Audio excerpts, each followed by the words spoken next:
Vous êtes, commencez à adorer, à célébrer Dieu. Nous bénissons le Seigneur pour ce moment. Nous bénissons le Seigneur pour ce moment de grâce. Nous croyons dans son amour, dans sa grâce infinie. Merci Saint-Esprit. Merci Jésus. Commencez à partager. Commencez à inviter. Nous sommes connectés sur TikTok et Facebook. Commencez à inviter vos amis. Commencez à inviter vos amis plutôt, vos connaissances. Invitez autour de vous. Commencez à partager. Bonsoir. Bonsoir à tous. Shalom, shalom et bonsoir. Nous sommes là dans la présence de notre Dieu. Shalom et bonsoir, bonjour. Ça dépend l'heure à laquelle vous êtes en train de nous suivre, l'heure à laquelle vous êtes connectés. Il y a des gens qui nous regardent depuis la Guadeloupe, d'autres qui nous regardent depuis le Canada, depuis les États-Unis. Nous bénissons le Seigneur pour toutes ces personnes qui nous suivent depuis l'Amérique latine, depuis l'Afrique et n'en parlons pas de l'Europe. Alléluia. Oh, des fidèles qui sont en Grèce, que Dieu vous bénisse. Ceux qui sont en Turquie, que Dieu vous bénisse. Il y a même des personnes qui nous regardent depuis Israël, que Dieu le bénisse. Alléluia. Soyez bénis de partout. Depuis Dubaï, soyez bénis, soyez bénis. Les gens qui nous suivent depuis Dubaï, soyez bénis, bénis, bénis. Alléluia. Gloire au Seigneur. Alléluia. Shalom et bonsoir à vous, chers amis. Nous sommes connectés. Commencez à partager. Commencez à inviter. Commencez à faire du bruit là où vous êtes. Partagez, partagez. Oh, tous ceux qui sont plutôt à Paris, commencez à partager autour de vous. Ceux qui sont dans des provinces, partagez. En France, partagez. En Belgique, partagez. Au Moyen-Orient, partagez aussi. Au Royaume-Uni, partagez. Tous ceux qui nous regardent depuis la Suède, que Dieu vous bénisse. Yes. Gloire à Jésus. Depuis l'Hollande, soyez bénis. Oh, merci Seigneur. Merci pour ce programme. Merci pour ce moment de grâce. Merci pour ce moment de grâce. Sois béni, mon frère Didier. Sois béni. Depuis la Guadeloupe, sois richement béni. Que les dieux que je sers se souviennent de toi et de ta famille. Yes, c'est un fidèle de ce programme depuis la Guadeloupe. Que Dieu bénisse ta vie. Que Dieu nous bénisse tous. Soyez richement bénis, chers amis. Soyez très richement bénis. Que la faveur de Dieu soit le partage de tout dans chacun de nous. Alléluia. Tu adores et tu partages. Tu adores Dieu et tu commences à liker. Tu commences à tapoter. Oh, ceux-là qui sont sur TikTok, protégez les lives. Envoyez des cadeaux, des cœurs. Envoyez tout ce qui est possible. Faites tout ce qui est possible pour protéger ce moment. Alléluia. Nous voulons commencer. Nous sommes déjà là. Nous commençons déjà. Voilà. Nous ne voulons pas, mais nous commençons déjà. Pendant que nous sommes en train d'adorer, de nous apprêter, commencez à liker, commencez à partager, invitez autour de vous. Faites connaître à quelqu'un que l'heure est déjà arrivée. Notre programme est là. On n'était pas là les matins, mais comme je vous avais promis, on va être là les soirs, par la grâce de Dieu, tout ce soir jusqu'au vendredi. Gloire au Seigneur. Commencez à partager. Gloire à Dieu pour toutes ces personnes qui, malgré si on n'était pas connectés les matins, mais qui ont pris du temps dans la prière. Alléluia. Que Dieu vous bénisse. Que Dieu vous bénisse. Parce que nous sommes en plein programme. L'atmosphère du surnaturel. Gloire à Dieu, gloire à Dieu, gloire à Dieu, gloire à Dieu. Merci Seigneur, merci Seigneur. Partagez, invitez, partagez, invitez. Gloire à Jésus. Seigneur, nous te rendons gloire pour ce moment béni. Je te dis merci pour tes enfants, pour tes fils et tes filles qui sont connectés ce soir. dans ce programme que nous avons commencé depuis le 30 mars et que nous allons terminer le 8 mai. Nous te disons merci jour pour jour. Seigneur, tu nous bénis. Jour pour jour, tu nous visites. Jour pour jour, des témoignages, Seigneur, nous reviennent. Jour pour jour, tu couronnes une femme, tu couronnes un homme. Jour pour jour, Seigneur, tu nous oins de l'onction et de la puissance. Et jour pour jour, Seigneur, tu nous exhortes et tu nous réconfortes, Seigneur, par la puissance de ta parole. Je te dis merci. Il n'y a pas de prophétie aussi grande que ta parole. Laisse qu'au travers de ce message prophétique, que quelqu'un soit visité, que quelqu'un soit béni, que quelqu'un soit restauré. Oh, le Dieu de toute révélation, donne ta révélation, Seigneur. Qui sommes-nous? Nous ne sommes que des simples instruments. Seigneur, merci. Je suis fier d'être cet instrument, Seigneur, par qui tu peux passer pour bénir quelqu'un, pour consoler quelqu'un, pour guérir un homme, une femme. Oh mon Dieu, quel honneur, l'honneur de te servir, l'honneur d'être dans tes mains comme un instrument de grâce, un instrument de vie.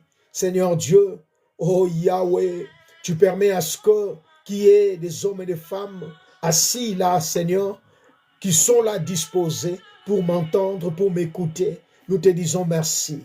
Et je sais que c'est toi qui les écoutes.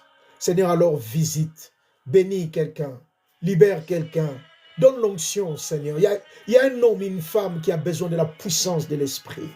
Mon Jésus, quand le Saint-Esprit vient, tu as dit à David, j'ai choisi David, je l'ai oint, et je déclare que l'ennemi ne lui ferait plus du mal. Seigneur, quand l'onction arrive, Seigneur, tu éloignes les ennemis. Tu détruis le pouvoir de l'enfer. Et tu annules le décret, Seigneur, des ténèbres. Je prie que cela soit, oui, amen, dans la vie d'une personne ce soir. Au nom de Jésus. Amen. Amen. Amen. Gloire au Seigneur, chers amis bien-aimés dans le Seigneur. Nous sommes là. Comme cela a été annoncé, on ne pouvait pas être là les matins pour la prière du matin. Malheureusement, pour des gens qui n'étaient pas connectés vendredi, beaucoup, ils ont été là les matins, ils attendaient les directs, mais ils n'ont pas eu le direct, les lives. Alors, beaucoup ont essayé de nous écrire tout ça. C'est juste parce qu'ils n'étaient pas là vendredi. Alors, comme je l'avais dit, cette semaine, nous n'aurons pas la prière le matin. Nous allons juste avoir nos prières ou encore nos programmes du soir à 20h30. Dieu nous fera grâce de pouvoir être là aujourd'hui, demain mardi, mercredi, jeudi, vendredi. Alléluia pour cette semaine. Alors, comme je disais aussi à notre communiqué, nous avons bel et bien conclu pour notre veillée de clôture. Donc, comme on l'avait dit, on avait des soucis par rapport à la salle, mais Dieu nous a fait grâce et on a eu une salle, une belle salle et tout est en place. Donc, la salle n'attend que vous et moi. Donc, nous sommes là les vendredis 8 mai. Les affiches sont déjà lancées. Alors, allez sur ma page, téléchargez l'affiche, partagez sur votre page Facebook, partagez sur WhatsApp, mettez l'affiche sur vos stories WhatsApp, sur vos stories TikTok. Pourquoi ne pas partager aussi sur votre page Instagram? Partagez. Faites au maximum de bruit pour cette grande veillée de clôture de notre programme le 8 mai à Paris. C'est un vendredi. Ici en France, c'est férié. Alors, je vous prierai, bien-aimés, prenez l'affiche sur ma page Facebook, l'affiche sur TikTok. Partagez, partagez, partagez. Envoyez à un ami, envoyez à une connaissance, envoyez à un membre de famille qui habite Paris, qui habite Île-de-France, qui habite ici en France, et pourquoi pas aussi en dehors de la France, parce que il y a beaucoup de gens qui vont venir de partout. Les gens de la Belgique qui me contactent ils seront là avec nous. Plusieurs viendront du Royaume-Uni et pourquoi pas aussi du Portugal, de l'Espagne, un peu de partout. Alors, partagez l'affiche et invitez autour de vous pour la gloire de Jésus. Donc, ça sera le 8 mai. Le 8 mai, un vendredi, nous serons tous à Paris, dans l'Île-de-France, plus précisément dans la ville qu'on appelle ville juive. Donc, la ville juive. Nous serons là-bas. Hein, nous serons là-bas. Oh, ça sera chaud. Ça sera une nuit, une connexion, une rencontre et une destinée qui ne sera plus la même. Oh, je vous promets parce que je sais de quoi il est capable, c'est Dieu. Alléluia. Alors, présentez-vous. Invitez les membres de vos familles. Ne venez pas seuls.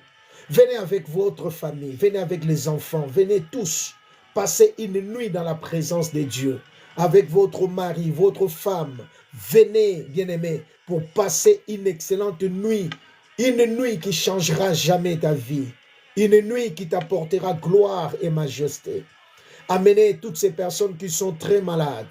Maladie incurable, maladie mortelle, maladie rare. Quelle que soit la maladie, Jésus guérit, Jésus délivre. Tous ceux qui ont des difficultés, amenez-les ces jours-là. Ces jours-là, c'est un vendredi, le 8 mai, vendredi le 8 mai, de 22h à l'aube. Ça sera une veillée de prière toute la nuit dans la présence de Dieu. Gloire au Seigneur. Alors, si Dieu vous met à cœur aussi de nous soutenir par rapport à cette activité, n'hésitez pas.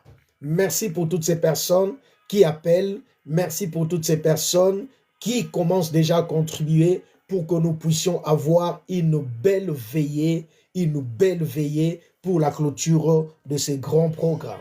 Je répète encore, ce n'est pas une église, c'est juste cette plateforme, une plateforme que Dieu nous a mis à cœur, un appel que Dieu nous a donné pour aider tous ceux qui,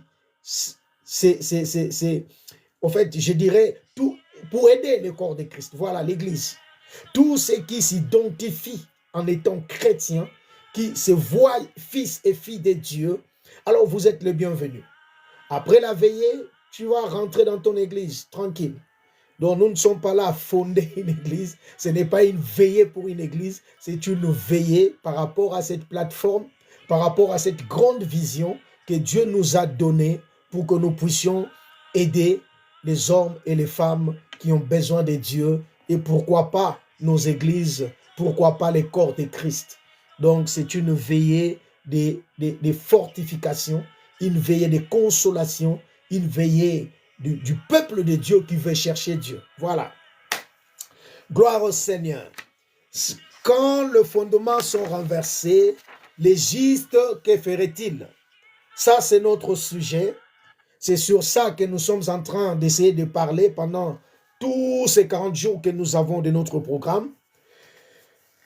L'attitude ou les attitudes adoptées pendant le moment difficile, parce que nous avons constaté que ce que David a dit dans le psaume 11.3, c'est une réalité. Les fondements sont renversés, les choses ne sont plus à leur place. Mais quelle est l'attitude que nous devons adopter? Lui-même, il pose la question dans ce psaume, il dit, les justes, que ferait-il? C'est-à-dire, il y a une attitude, il y a une manière à se présenter ou à affronter toutes ces réalités de la vie qui ne sont plus normales. Et nous avons vu la première réponse. Nous avons parlé sur Amos chapitre 5 verset 13, là où la Bible dit qu'en des temps, c'est pourquoi en des temps comme ceci, le sage se tait. Et nous avons essayé par la grâce de Dieu d'expliquer un peu en profondeur le sens spirituel de ces versets. Et nous sommes dans la deuxième attitude. Et dans la deuxième attitude, nous avons préféré parler d'un personnage. Nous avons préféré parler d'un homme. Et cet homme que nous avons choisi, il s'appelle Bartimée, le fils de Timée. Et son histoire, c'est dans Marc chapitre 10, versets 46 à 53. C'est là où nous avons tiré notre histoire ou encore la réponse, la deuxième réponse que Dieu nous a mis à cœur pour parler par rapport à cette question, cette grande question. Nous avons pris l'exemple de Bartimée. Et je vous ai qui est Bartimée? Pourquoi Bartimée? Et la première constatation que nous avions faite, nous avons vu que la plupart des gens que Jésus avait guéris dans la Bible, je parle de Jésus, nous sommes dans le Nouveau Testament, la plupart des personnes que le Christ avait guéries, on ne cite pas leur nom. Parce qu'on ne voulait pas donner une sorte d'emphasie sur le nom de ces personnes. Parce que ce qui était important, c'était les signes, c'était le miracle, c'était l'acte que Jésus avait posé. Et ce qui était important, c'était de présenter Jésus étant le sauveur, étant le guérisseur, le Messie. C'était pas pour donner, pour mettre l'accent sur ces personnes. Mais bizarrement, rarement dans la Bible, nous trouvons l'exemple de quelques personnes et peu de personnes seulement. Je dirais peut-être Lazare. Mais Lazare, nous comprenons parce que, au fait, Lazare, c'était comme un membre de la famille de Jésus. C'était un ami intime de Jésus. Et la Bible nous fait comprendre que Jésus, chaque fois qu'il se rendait à Béthanie, c'était sa maison, c'était là où il vivait. Parce qu'il était presque frère de cette famille. Lazare et ses sœurs. Lazare et ses sœurs. Là, nous pouvons comprendre qu'on pouvait parler de Lazare. D'ailleurs, on n'a pas seulement parlé de Lazare, on a parlé aussi de ses sœurs, Marthe et Marie. Donc, pour nous faire comprendre que ces personnes-là avaient une certaine intimité, étaient dans une certaine intimité avec Jésus. Et là, on peut comprendre. Mais on découvre qu'on nous parle d'un Bartimée. On n'a pas cité le nom de l'aveugle de Jean chapitre 9. On n'a pas cité le nom de tous ceux qui avaient des grandes difficultés. L'homme qui avait souffert pendant 38 ans, qui était là au bord de la piscine de Bethesda. On n'a pas parlé de son nom, on a juste parlé d'un homme qui souffrait pendant 38 ans. On a parlé d'une femme qui était courbée. On a parlé de 10 lépreux. On a juste cité des personnes. Au fait, on a juste parlé et spécifié des maladies, des cas qu'avaient ces personnes. Mais si Dieu a permis qu'on parle de cet aveugle, qu'on cite son prénom, on parle de son nom, parce que Dieu voulait que nous puissions nous arrêter un peu sur... Au fait, il y avait une logique spirituelle qui est cachée par rapport à son histoire. Bien aimé, tout ce qui est écrit dans la Bible n'est pas un hasard. Ce n'est pas un hasard que Dieu a permis qu'on écrive, qu'on précise que cet aveugle-là s'appelait Bartimée. Parce que Dieu voulait arrêter. Il voulait Au fait, c'est comme si le Saint-Esprit est en train de dire, ne regardez pas seulement les miracles, ne regardez pas seulement son histoire, mais restez un instant sur son nom. Analysez un peu pourquoi il s'appelait Bartimée. C'est important pour mieux comprendre le sens de son miracle, pour mieux comprendre la révélation qui est cachée. Et c'est pour cela que nous avions parlé du nom. Nous avions parlé de la profondeur du nom. Nous avions parlé pourquoi il s'appelait Bartimée. Bartimée, qui était un nom composé. Bar en araméen qui veut tout simplement dire le fils. Bar veut dire un fils. Et Timée voulait tout simplement dire l'honorable. C'est lui qui est honoré. C'est lui qui est hautement estimé. Dignité. C'est-à-dire quelqu'un qui occupe un rang élevé. Quelqu'un qui occupe une position élevée. Quelqu'un qui n'est pas comme tout le monde. C'est une dignité, c'est un dignitaire. C'est un honorable. Donc, Bartimée était le fils de quelqu'un qui était haut placé. Il était le fils de quelqu'un qui avait une situation sociale bien aisée. Et qui dit que son père était dans cette situation, était dans ce niveau, donc lui, il était l'héritier, bien aimé. Il attendait, il était l'héritier de quelque chose de grand. Donc, ce jeune homme ou cet homme, il vivait dans une situation d'aisance. Mais malheureusement, comme l'ennemi vient pour dérober, pour égorger, détruire, le diable est venu et il a frappé cet homme. Il l'a frappé d'une maladie. Je ne sais pas comment cela a commencé, mais la Bible nous révèle que cet homme est devenu aveugle. Or, à cette époque, quand on devient infirme, on a un handicap, bien aimé, c'était considéré comme une malédiction. C'était considéré comme une malédiction. C'est-à-dire, même la famille va te rejeter. Même la famille va te chasser. Tu es, au fait, tu es même banni de la société. C'est ce qui a fait que cet homme, il était réduit à devenir mendiant. Raison pour laquelle, quand vous lisez, la Bible parle de son nom, mais la Bible présente aussi par rapport à son statut à ce temps-là. La Bible nous dit, pendant que Jésus était en train de passer ou de sortir ou d'entrer dans d'autres passages, on dit, entrer à Jéricho, Bartimée, l'aveugle mendiant, on les présente par rapport à ce qu'il est devenu. Mais il y a un contraste. Il y a Bartimée d'un côté, il y a l'aveugle mendiant de l'autre côté. Dieu voulait que nous puissions constater ces contrastes qui existent. C'est-à-dire qu'il y avait des réalités opposées. Le nom Bartimée veut dire le fils de celui qui doit être honoré. Mais malheureusement, celui qui devait être honoré, on l'appelle mendiant aveugle.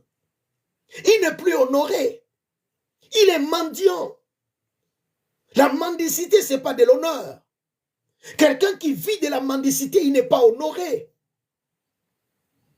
Donc il y a un contraste, bien aimé, qui se manifeste dans la vie de cet homme. Comme on avait vu, bien aimé, combien de fois, nous, en tant qu'enfants de Dieu, on se retrouve dans de tels contrastes dans nos vies. On se retrouve dans de telles réalités dans nos vies. Nous avons dit que tant qu'enfants de Dieu, nous sommes porteurs d'un grand nom. Le nom que nous portons, c'est plus que le nom de Bartimée. Nous portons le nom de Jésus. Nous portons le nom de la vie. Nous portons le nom de la santé. Nous portons le nom du plus grand guérisseur que le monde n'ait jamais connu. Nous portons non seulement celui qui est le guérisseur, mais c'est lui-même, il est le médicament. Yahvé Rofeka. Dans d'autres versions, on dit Jéhovah Rapha. Vous savez le nom Rapha ou Rofeka. Vous connaissez la signification? Cela ne veut pas tout simplement dire que le Dieu qui nous guérit de toutes nos maladies, mais cela veut dire aussi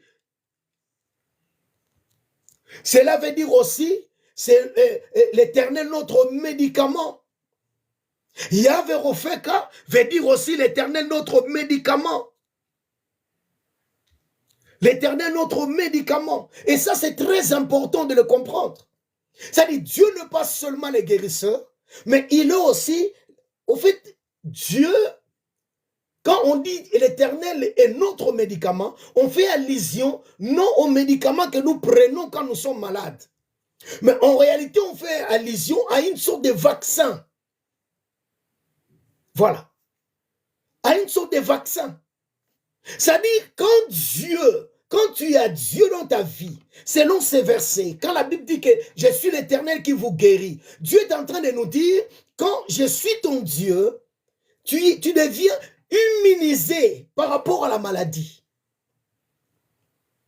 Voilà pourquoi Ésaïe 53, il va nous dire ceci, dans le verset 4. Ésaïe 53, verset 4, nous dit ceci.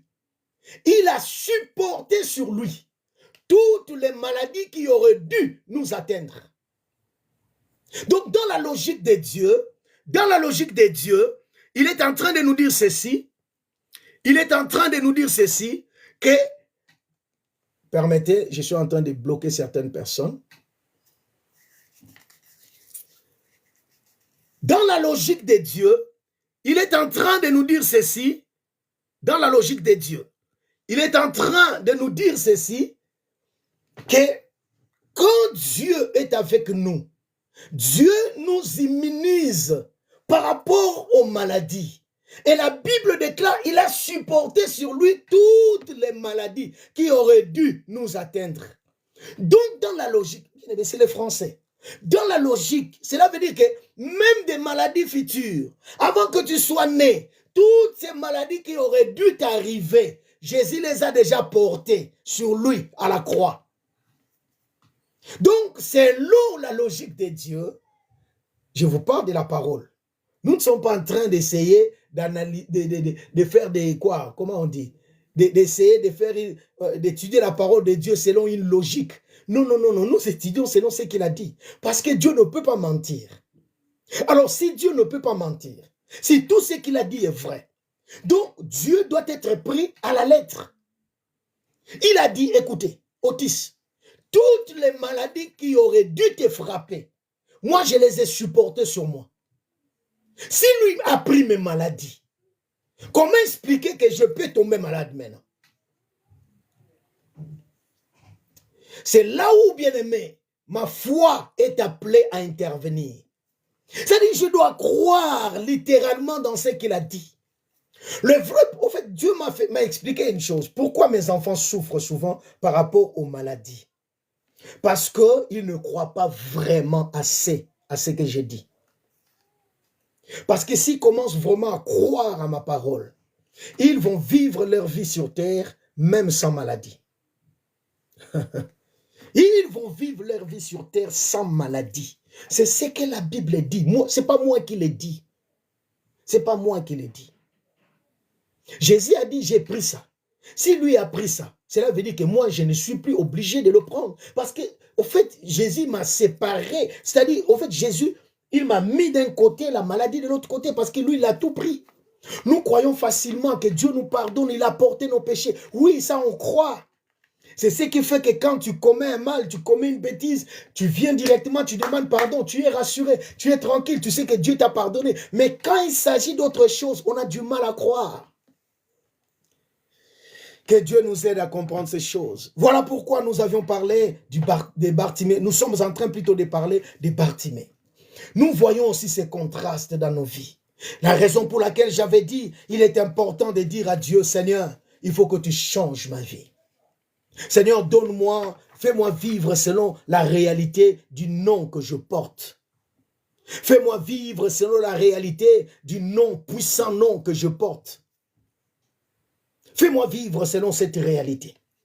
Parce que sinon, bien aimé, ça serait très difficile. Ça serait très compliqué. Dieu ne travaille pas avec des hommes qui sont encore porteurs de noms, qui sont en contradiction avec sa promesse pour la destinée. Je vous ai parlé de Céphas, de Pierre. Je vous ai parlé, mais je pourrais parler même de Jacob, Israël qui est devenu Israël. Et pourquoi ne pas parler aussi de Saul qui est devenu Paul? C'est-à-dire Dieu, il doit toujours faire un travail, transformer transformer ta profondeur, ta personne, pour que tu puisses, pour qu'il y ait une sorte de symbiose entre toi et ce qu'il veut faire dans ta vie. Dieu change nos noms. Alléluia. Dieu change les noms. Je prie que Dieu t'amène dans cette dimension. Il va changer les choses dans ta vie. Alléluia. Nous avons vu que tout ce qui est arrivé dans la vie de Bartimée était aussi lié à sa destinée. Il portait un nom qui avait, bien aimé, une grande portée de destinée. Un nom qui avait une gloire de destinée. Un nom qui n'était pas... Parce que dans la Bible, on ne donnait pas de nom pour le plaisir de donner. Le nom, c'était prophétique. Cet homme portait un nom prophétique. Mais malheureusement, à un certain moment, il y a eu un arrêt, il y a eu un couac, il y a eu un blocage. Il a commencé à faire une vie qui est devenu contraire au nom prophétique qu'il portait. Le fils d'honneur est devenu mendiant. Le fils de gloire est devenu quelqu'un qui est devenu la risée de tout le monde. C'est lui qui devait nourrir des nations, des gens, des hommes et des femmes. C'est lui qu'on commençait à nourrir. Il commençait à dépendre d'autres personnes. Il commençait à dépendre d'autres personnes. Et c'était ça la réalité. Voilà pourquoi je nous avais dit que nous sommes, nous, porteurs de ces grands noms. Il est temps que les choses changent. Il est temps que nos vies, bien-aimées, puissent récupérer, que nous puissions récupérer ce que nous sommes réellement.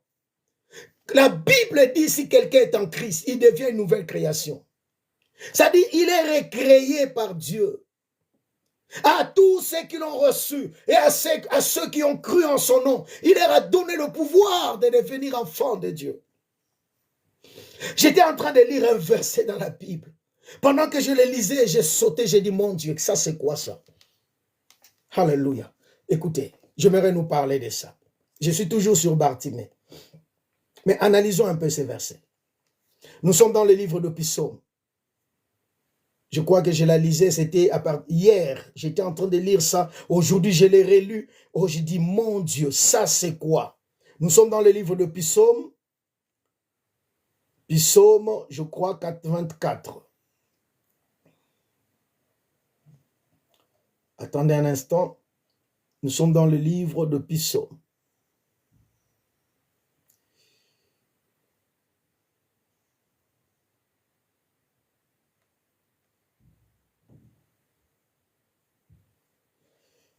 Un instant que je retrouve un peu, parce que j'ai un livret, Psaume.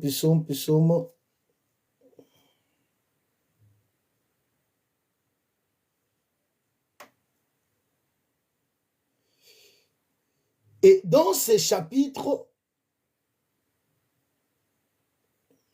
un instant s'il vous plaît.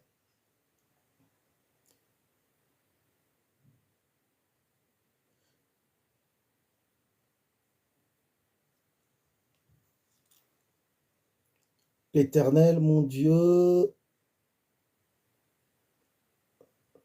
Bon, de toute façon, je vais retrouver ça rapidement parce que là, je crois l'avoir. Lève-toi. Non, c'est pas ça.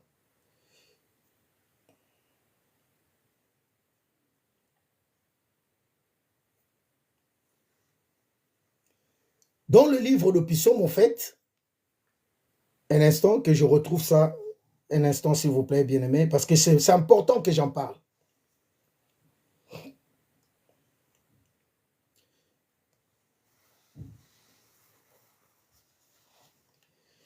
C'est dans le Psaume, là où il est écrit,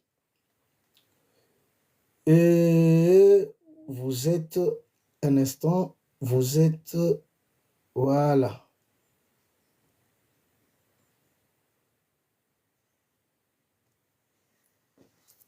Psaume 82, voilà.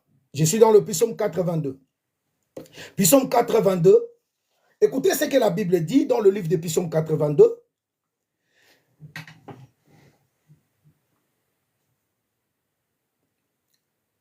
Nous sommes dans le Psaume 82. Dieu se tient dans l'assemblée des dieux. Il juge au milieu des dieux. C'est un gros psaume. Permettez-moi d'avoir pris du temps pour le retrouver. Psaume 82. La Bible dit, Dieu se tient dans l'assemblée des dieux. OK? Il juge au milieu des dieux. Dieu, Elohim se tient dans l'assemblée des dieux. Elohim se tient dans l'assemblée d'elle. Elle. En hébreu. En fait, qu'est-ce que cela veut dire? Et il juge au milieu des dieux. C'est important, bien-aimé, de comprendre ton identité spirituelle. C'est important de comprendre le nom que tu portes quand tu appartiens à Christ. C'est important de comprendre la dimension spirituelle que Dieu t'a donnée dans le Seigneur. Il ne s'agit pas d'être un pasteur, d'être un prophète, d'être un apôtre. Il ne s'agit pas, ce n'est pas un problème de titre ici. C'est un problème d'être fils et fille de Dieu. Point barre. La Bible dit, il y a une réunion qui se fait. Il y a une assemblée que peut-être toi tu ne connais pas, mais il y a une assemblée qui existe. Il y a une dimension qui existe. Et dans cette dimension, Elohim, lui-même, il nous tient la parole. Et cette assemblée est appelée l'assemblée de Dieu. Mais Dieu lui-même, il parle dans cette assemblée de Dieu. C'est-à-dire, il y a les Pères, les Fils et le Saint-Esprit qui dirigent une réunion, qui sont dans cette assemblée. Mais qui sont les membres participants de cette assemblée? La Bible dit, les membres participants de cette assemblée, ce sont des dieux. Lisez dans vos Bibles.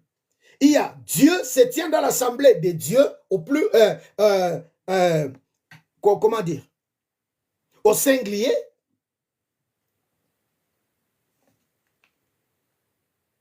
Dieu, pardon, au singulier bien sûr, et en majuscule D. La lettre D en majuscule. Donc on parle de Dieu, le Créateur. Il se tient dans l'assemblée des dieux. Toujours la lettre D en majuscule, le Créateur. Donc, quand on parle de Dieu au début, on parle en hébreu Elohim, c'est-à-dire Dieu au pluriel. Mais pas Dieu au pluriel des petits dieux, mais Dieu au pluriel du grand Dieu. Alors, là où il y a Elohim, la logique spirituelle nous fait comprendre qu'on parle du Père, on parle du Fils et on parle du Saint-Esprit. Mais on nous dit, les Elohim, le Père, le Fils et le Saint-Esprit, puisqu'ils ne sont qu'un seul Dieu, ils se tiennent, pas ils se tiennent. Après Elohim, tu ne verras jamais le verbe conjugué au pluriel, jamais. Même dans Genèse chapitre 1, là où on dit que Elohim dit, on n'a jamais dit Elohim dire. Parce que le nom Elohim, c'est le pluriel de Dieu. Mais au fait, c'est un pluriel singulier. Parce que dans ce pluriel, vous allez constater que même la traduction hébraïque, là où il utilise Elohim, il ne parle jamais, le verbe qui suit n'est jamais au pluriel. C'est toujours au singulier. Comment on peut parler les hommes a fait? La logique française nous fait comprendre que c'est une erreur. Mais pas la logique de Dieu, pas la logique hébraïque, la langue à laquelle Dieu avait permis qu'on puisse nous présenter la parole. Parce que Dieu savait ce qu'il disait. Il savait ce qu'il disait. C'est-à-dire, quand il dit Dieu au pluriel, il n'y a pas plusieurs dieux, il n'y a qu'un seul Dieu. Raison pour laquelle on nous dit Dieu, Elohim, au pluriel, c'est-à-dire Dieu au pluriel, avec la lettre majuscule, D, majuscule. Elohim se tient dans l'assemblée El. El, c'est le singulier de Dieu. C'est-à-dire Dieu avec X à la fin. Et El, c'est le singulier de Dieu sans X. Mais la Bible nous dit quoi? Dans cette assemblée, dans cette communauté, ce n'est pas n'importe qui est là. Ceux qui sont là-bas, ils sont aussi des dieux. Et vous allez constater que le Dieu, à la fin, qu'on nous parle, il juge au milieu des dieux. Ce Dieu-là est au pluriel, mais la lettre D est au singulier. C'est-à-dire, là, il s'agit maintenant de nous. Mais on nous appelle qui? Des dieux. Dieu, dans cette assemblée des dieux, il juge des dieux. My God. Il juge des dieux. C'est-à-dire, Dieu est en train de tenir une réunion. Il ne tient pas de réunion, cette réunion avec, je ne sais pas, des poules mouillées. Il ne tient pas cette réunion avec n'importe qui. Non, il dit, toi qui m'écoutes, tu es fils de Dieu, tu es fille de Dieu, alors tu es Dieu. C'est-à-dire, si tu n'es pas Elohim, tu n'entres pas dans cette assemblée. C'est une assemblée des Elohim. C'est ça le mot hébraïque utilisé pour parler du dernier Dieu. Il juge au milieu des dieux, au pluriel. Qui sont des dieux maintenant là, avec les D minuscules, les D minuscules plutôt, les D minuscules bien-aimés. Qui sont ces dieux-là? Ces dieux-là, c'est vous et moi. Voilà pourquoi Jésus l'a répété plus tard. Il a dit, n'est-il pas écrit que vous êtes des dieux? Il parlait à qui? Il parlait à la foule qui était là. Il parlait à qui? Il parlait aux hommes et aux femmes qui étaient malades, qui avaient soif de la parole, qui avaient des difficultés, qui venaient parce qu'ils avaient des problèmes. Ils venaient parce qu'ils avaient, bien aimé, des attaques partout. Ils avaient des maladies. Ils avaient des difficultés financières. Ces hommes qui les suivaient. La Bible dit Jésus les regardait comme des brebis sans berger. Ces gens-là qui venaient, c'est à eux Jésus regarde, il dit, vous êtes des dieux. Est-ce que vous n'avez pas lu ça? Le problème est que vous avez oublié votre identité. Vous ne savez pas ce que vous êtes réellement. Vous êtes des dieux. Et vous allez voir ce que Jésus a répété dans le Nouveau Testament. Viens d'ici, pardon. Viens de ces psaumes. Et qu'est-ce que le Dieu, elle, qui est lui-même Elohim, qu'est-ce qu'il est en train d'apporter comme argument dans cette réunion? Pourquoi il y a cette réunion? Ce n'est pas une réunion de bénédiction, mais c'est une réunion de reproche. Dieu rassemble des dieux. Il rassemble ses partisans, si je peux dire.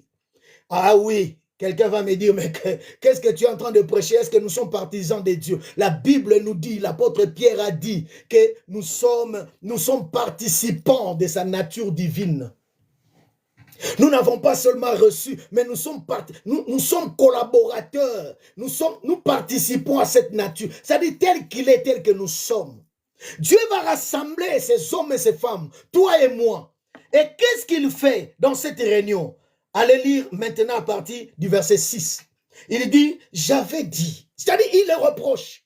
Il dit, j'avais dit, vous êtes des dieux. Or, le verbe j'avais dit, si vous le lisez en hébreu, au fait, Dieu est en train de dire, c'est-à-dire, dès que je vous avais mis dans le monde, dès que je vous avais créé, j'avais déjà ordonné à ce que je suis, vous le deveniez aussi. Elohim me dit, créons l'homme à notre image et à notre ressemblance. Créons l'homme pour qu'il soit le reflet de ce que nous sommes. Nous là, c'est le Père, le Fils et le Saint-Esprit. Un seul Dieu. Le Père, le Fils et le Saint-Esprit. Il dit, j'avais dit. En d'autres termes, j'avais déjà ordonné. C'était quelque chose qui était déjà fait. Je ne suis pas en train de vous apprendre quelque chose de nouveau. Vous l'êtes. Ça fait partie de vous. Ce n'est pas quelque chose que tu es en train de forcer de devenir. Non, vous l'êtes, j'avais dit. C'est en vous. Tu n'es pas ce que les gens disent que tu es. Tu n'es pas, bien aimé, défini par les problèmes de la vie. Tu es plus grand que tes problèmes. J'aime toujours utiliser cette expression. Tu es plus puissant que tes défis. Les défis que tu as relevés, tu es plus grand que ces défis-là. Tu es plus puissant que les problèmes de la vie. Le Seigneur dit, j'avais dit que vous êtes des dieux. Vous êtes tous fils du Très-Haut. Le mot fils utilisé ici en hébreu, le mot fils utilisé ici en hébreu, c'est ben. Ben veut aussi dire la suite logique. Ben ne veut pas seulement dire fils, enfant. Benjamin, Ben, Yamin, fils de ma force. Le mot Ben veut dire fils. Mais le mot Ben ne veut pas seulement dire fils. Le mot Ben fait allusion aussi à ce qu'on appelle en français une suite logique. Le mot Ben veut aussi dire c'est lui qui vient après.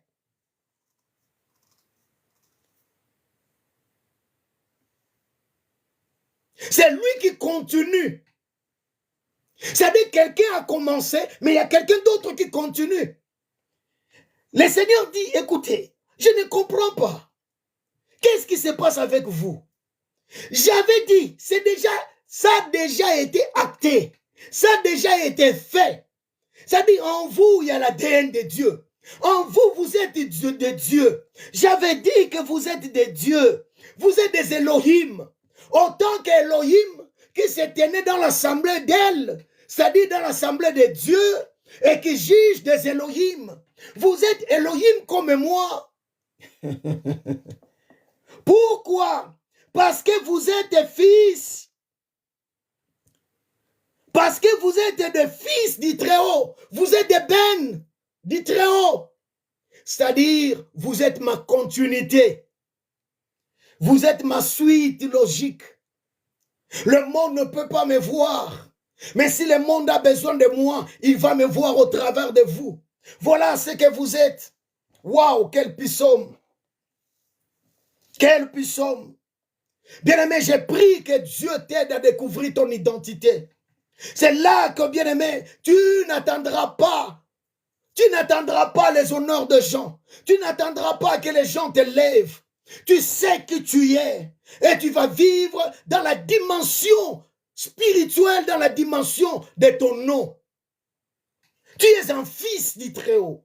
Tu es une fille du Très-Haut. Tu es quelqu'un de puissant et de grand. Mais le diable, qu'est-ce qu'il fait dans la vie de Bartimée? Il vient. Il met une confusion. Bartimée regarde sa situation. Il se laisse esclave de cette situation. Parce qu'il sait que c'est fini. Il a l'impression que tout est fini. Il est devenu mendiant. La première décision qu'il va prendre, ce n'est même pas sa faute parce que c'était comme ça la logique à cette époque. Il commence à rester au coin de la rue. Il commence à dépendre de gens, à demander l'argent. Il dépendait de ce que les gens déposaient dans sa main. C'est lui qui s'appelait Bartimée, est devenu un mendiant, déshonoré, méprisé. Oh, j'aimerais que tu sors au nom puissant de Jésus de toute forme de confusion, de mépris, de là où tu es. Tu pleures, tu pleures. Oh Dieu, vous savez, il y a des choses. Tant de fois, nous prions, mais nous prions mal. Nous voulons, hein, au fait, attirer la pitié de Dieu. Non, on est des fils. Un fils n'attire pas la pitié de son père. Un enfant n'attire pas la pitié de ses parents. Non. Les enfants sont exigeants. Ils pensent que le bien-aimé, peu importe, il ne sait pas comment tu vas trouver l'argent. Il ne sait pas comment tu vas faire. Mais il t'exige. Parce qu'il pense que c'est logique. Il n'a pas demandé de venir au monde. Il n'a pas demandé d'être ce qu'il est. Nous sommes fils du Très-Haut. Le Seigneur dit, je ne comprends pas. Vous êtes mes fils. Mais écoutez ce qu'il dit après. Cependant, il y a un constat que j'ai fait. Malgré ce que vous êtes, malgré tout ce que je fais pour vous, mais je ne comprends pas pourquoi vous mourrez comme des hommes. Vous n'êtes pas des hommes ordinaires. Vous n'êtes pas comme tout le monde. Ça, c'est ce que le monde ne voulait pas comprendre de Jésus. Vous savez pourquoi ils ont tué Jésus? Non seulement parce que c'était écrit, non seulement parce qu'il devait mourir pour nous délivrer du péché, mais aussi parce que les gens de son époque n'arrivaient pas à comprendre ces choses. Ils connaissaient, à part pour eux, ils disaient, mais on te connaît. Lisez vos Bibles. Ils disent, nous connaissons tes parents, nous connaissons ta mère, nous connaissons ton père.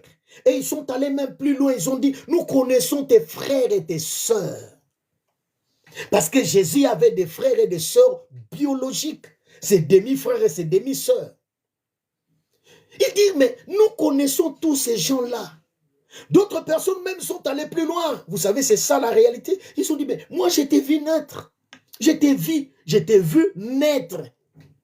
Je t'ai vu courir quand tu avais 5 ans, 4 ans, 6 ans. Nous t'avons vu grandir. Nous t'avons vu grandir. Mais comment tu peux nous dire que tu viens du ciel? Comment tu peux nous dire que ton père est là-haut? Comment tu peux nous dire que non, Dieu est ton père? Mais qui est Joseph alors? Si Dieu est ton père, donc tu veux nous dire que Marie a couché avec Dieu? C'est ça la logique des hommes. Mais ça, ce sont des choses qui dépassent la logique humaine. Et c'est ce que Jésus a essayé de faire comprendre à ses contemporains, mais ils avaient du mal parce qu'ils étaient aveugles spirituellement. Ils ne pouvaient pas comprendre cette réalité spirituelle. Ils ne pouvaient pas comprendre. J'étais un jour dans une ville quelque part ici en France. J'étais en train de prêcher la parole de Dieu. Pendant que nous avons commencé à prier, la puissance de Dieu est descendue dans la salle. Il y avait une grande onction dans la salle. Je vous dis une grande onction. À tel point que il n'y avait plus l'ordre n'existait plus parce que les chaises, c'est-à-dire tombaient à gauche, à droite, le pasteur lui-même est devenu protocole, sa femme, c'est-à-dire c'était compliqué. Et pendant que nous étions sous cette mouvance de l'esprit, qu'est-ce qui va se passer? Je vois une jeune dame qu'on amène devant, elle était tombée complètement, on l'amène devant, et pendant qu'on l'a amenée, sa partie gauche était en train de bouger comme la queue du lézard. Vous savez, quand on coupe la queue d'un gecko, vous voyez ce qui se passe. En fait, la queue continue à bouger. En fait, sa partie gauche continue à bouger et la partie droite était fixe. Donc, c'était un phénomène un peu bizarre.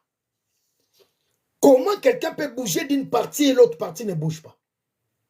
Pendant que la partie gauche bougeait, le Saint-Esprit m'a dit, je suis en train de la délivrer d'un problème de paralysie. Et je me suis approché de cette dame. Je parlais au micro. J'ai dit que le Seigneur est en train de me dire qu'il est en train plutôt de te délivrer d'une paralysie qui devait normalement prendre tout ton corps. C'est-à-dire la partie gauche a commencé déjà à être touchée. Effectivement, moi je ne savais pas. Mais le pasteur s'est approché, m'a dit, prophète, c'est vrai ce que tu dis. C'est un cas que nous avons ici à l'église. Cette dame a des sérieux problèmes par rapport à cette situation. Depuis un temps, la partie gauche ne fonctionne plus. Et j'ai vu cette partie gauche qui bougeait, qui bougeait, qui bougeait, qui bougeait. Et quand ça a fini de bouger, on lui a dit, elle s'est réveillée, elle s'est mise debout. Je lui ai dit, fais maintenant des mouvements que tu ne pouvais plus faire avant. Cette jeune femme ne pouvait plus bouger sa partie gauche. Elle ne pouvait plus se tenir sur le pointe des pieds. C'était impossible. Depuis des années, depuis des mois. Et ce jour-là, pour la première fois, la douleur est partie. Ce jour-là, pour la première fois, la partie gauche a commencé à refonctionner. Ce jour-là, pour la première fois, elle s'est mise sur ce point des pieds. Elle a commencé à pleurer. Si tu me demandes, qu'est-ce qui s'est passé? Comment ça s'est passé? Je ne le sais pas. Ça, c'est pas humain. Personne ne peut me dire que ça, là, c'est humain. Moi-même, je ne sais pas. Je ne sais pas vous expliquer. Je n'ai pas fait la médecine. Je n'ai pas fait quoi? Je ne suis pas comment on dit?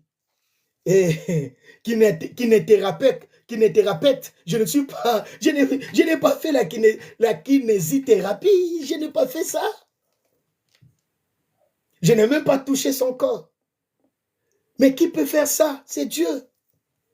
Et c'est ça la dimension spirituelle que nous avons. C'est-à-dire, nous avons une dimension où nous pouvons opérer dans une réalité où la logique humaine ne peut pas expliquer ça.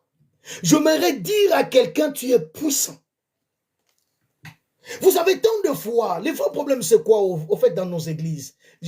Que Dieu m'aide à expliquer ces choses. Les vrais problèmes dans nos églises aujourd'hui, malheureusement, dans nos milliers aussi serviteurs, nous voulons que les gens dépendent de nous.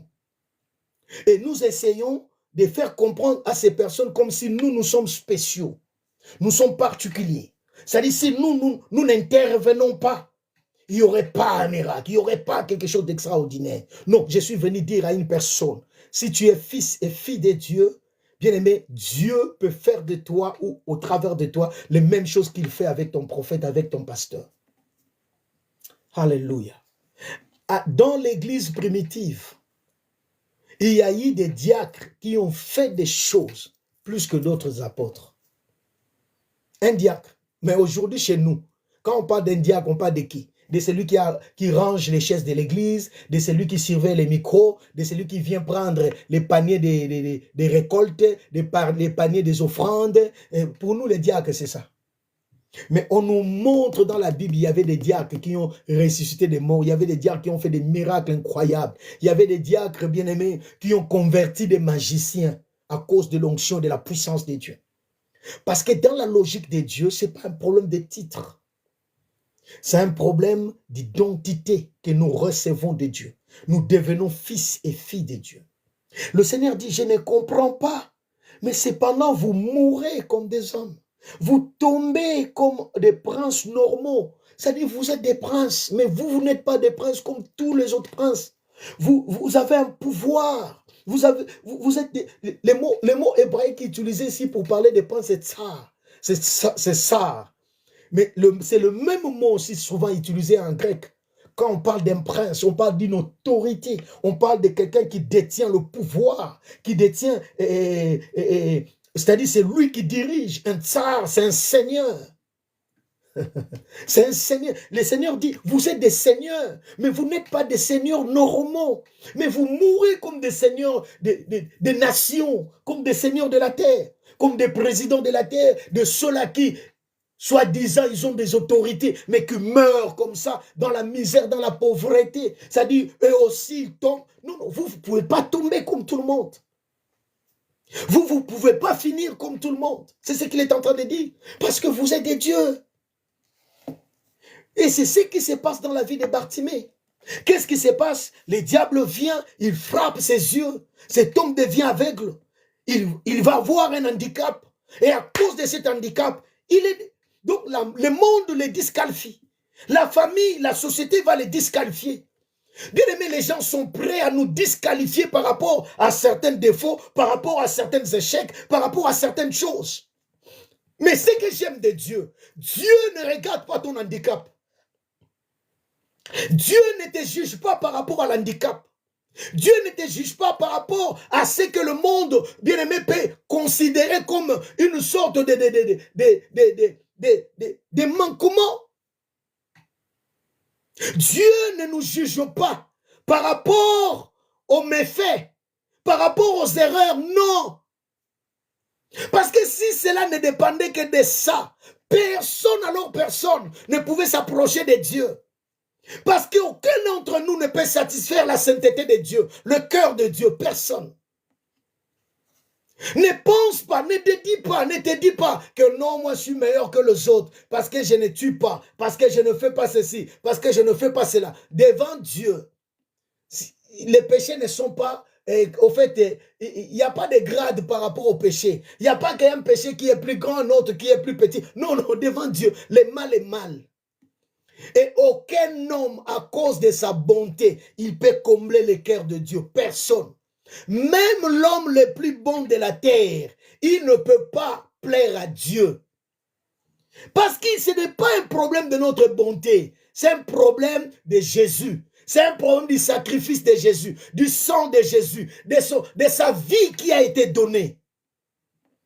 Raison pour laquelle, je vais même scandaliser quelqu'un, raison pour laquelle Dieu ne nous entend pas. Si tu ne viens pas au nom de Jésus, Jésus a dit, vous savez pourquoi Jésus a insisté? Il a dit, quand vous priez, tout ce que vous demanderez en mon nom. C'est-à-dire, nous ne pouvons rien faire en dehors du nom de Jésus. Parce que Dieu ne nous reconnaît pas en dehors du nom de Jésus. En dehors de Christ, nous ne sommes pas reconnus. Voilà pourquoi Jésus est appelé le premier-né. C'est le premier fils. C'est-à-dire, nous sommes les modèles du premier. C'est-à-dire, quand Dieu regarde, il ne regarde pas d'abord moi, autiste. Il ne te regarde pas d'abord toi, mais il regarde d'abord celui qui est là, le premier. Nous sommes tous derrière. Et Dieu, automatiquement, il est obligé de nous accepter tous. Parce que nous sommes dans ce cortège de Christ. C'était ça la condition. Tu donnes ta vie, tu verses ton sang, alors tout ce que tu vas gagner, je vais les accepter. Voilà pourquoi la Bible dit, quand Dieu a eu le projet de voir, de penser comment sauver l'humanité, c'est le Fils qui va répondre en disant, voici je viens pour faire ta volonté. Et quand il a fini son travail, il nous dit, je ne viens pas seul, mais je viens avec tous les fils que tu m'as donnés. Aucune prière n'est acceptée en dehors de Jésus. Aucun sacrifice n'est accepté en dehors de Jésus. Aucune vie n'est acceptée en dehors de Jésus. Christ est la base de tout. Christ est la clé de tout. En dehors de lui, Dieu n'accepte personne. Bartimée se retrouve, bien aimé, dans une grande difficulté de la vie. Il y a une contradiction totale. Je prie que Dieu te libère de toutes les formes de contradiction qui existent dans ta vie. par rapport à l'identité que tu portes, par rapport à la dimension spirituelle que tu possèdes. Comme il a fait pour Bartimée, que Dieu fasse aussi pour toi. Que Dieu visite ta vie, que Dieu visite ta famille, que Dieu visite tout ce qui est de toi. Tous, bien-aimés, nous allons dire à Dieu, Seigneur, libère-moi de toute contradiction. Le Dieu de la Bible n'est pas le Dieu de la contradiction. Que Dieu te délivre de toutes formes de contradiction. Il a dit, mon peuple sera la tête et non la queue. Mais regarde la position que tu occupes. Qu'est-ce qui se passe dans ta vie? La plupart des hommes et des femmes qui prient, la plupart des personnes qui me consultent, qui me parlent, la plupart, tu les entends toujours dire, papa, pour que j'obtienne quelque chose, je dois galérer, je dois galérer. Mais tu es fils et fille de Dieu. Ça dit, il y a une contradiction par rapport à ce que la Bible dit et à ce que tu vis. Que Dieu nous délivre de toute forme de contradiction. Et c'est ce qui s'est passé dans la vie de Bartimée. Mais écoutez, bien-aimés, je vais vous parler des erreurs que le diable a fait. La première erreur que le diable a fait, je vais m'arrêter là aujourd'hui. La première erreur que le diable a fait, il a réussi à détruire la vie de Bartimée, certes. C'est lui qui était le fils d'honneur. Il n'était plus le fils d'honneur. Il a réussi à détruire la réputation de Bartimée, certes. Il a réussi à détruire l'honneur de Bartimée, certes. Il a réussi à amener la contradiction par rapport au nom prophétique qu'il portait, certes. Il a détruit ses yeux, il a touché ses yeux. Alléluia. Parce qu'à cause de ses yeux, à cause de son handicap, Bartimée est rejeté de tous. Il est rejeté, il est déconsidéré. Il est considéré aussi comme maudit. Parce que c'était ça à cette époque. Oh, quand tu es frappé d'un handicap, tu es comme un maudit. Il est devenu misérable. La Bible est présente même par rapport à l'identité qu'il occupait à ce moment-là. Bartimée, aveugle, mendiant. Non seulement aveugle, mais aussi mendiant. Déjà l'aveuglement, bien aimé, nous pouvons dire à cette époque-là, c'était vraiment la pire des punitions. La pire des punitions. Un instant, s'il vous plaît. Je reconnecte un peu nos bien-aimés sur TikTok. La pire des punitions. L'aveuglement, c'était déjà la fin parce que c'était une maladie incurable à cette époque. Tu es devenu aveugle. Oh, on ne sait pas des conditions, on ne sait pas quelles ont été des causes qui ont amené à ce qu'il devienne aveugle. Mais il se retrouve dans une situation où on le regarde, on dit misérable. On connaît cet homme, on connaît ses parents. Regarde la vie qu'il fait. Oh, son père pleure, sa mère pleure. Peut-être il était marié, sa femme est en train de pleurer. Seigneur, qu'avons-nous fait pour mériter ça? Les enfants sont en train de pleurer. Les enfants sont en train de pleurer. Quelqu'un me pose la question, ça nous sert à quoi aujourd'hui? Regarde ta vie. Avant de poser la question, ça sert à quoi? Ça te sert à quoi aujourd'hui? Est-ce que tu vis bien? Il y a des gens qui sont misérables, qui sont malheureux, qui ont des problèmes sérieux dans leur cœur. Et vous savez, la seule manière qu'ils cherchent à se défouler, ils viennent dans des lives pour injurier, parce qu'ils sont mal. Quelqu'un qui est bien dans sa peau, il ne viendra pas à faire n'importe quoi. Il ne viendra pas.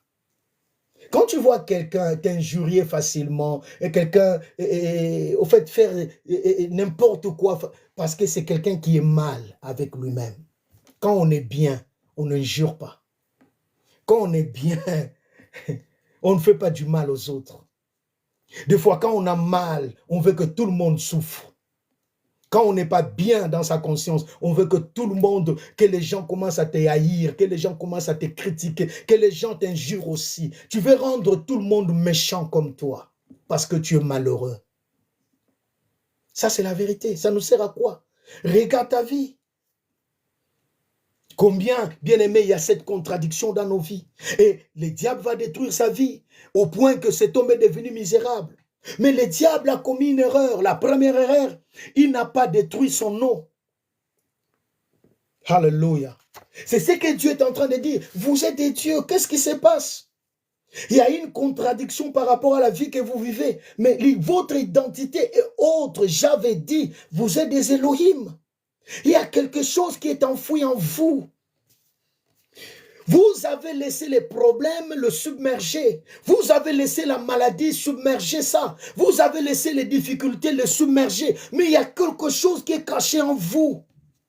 Il a détruit ses yeux. Il l'a rendu misérable. Mais on l'appelle encore Bartimée. La Bible précise, même s'il est aveugle mendiant, mais il a un nom.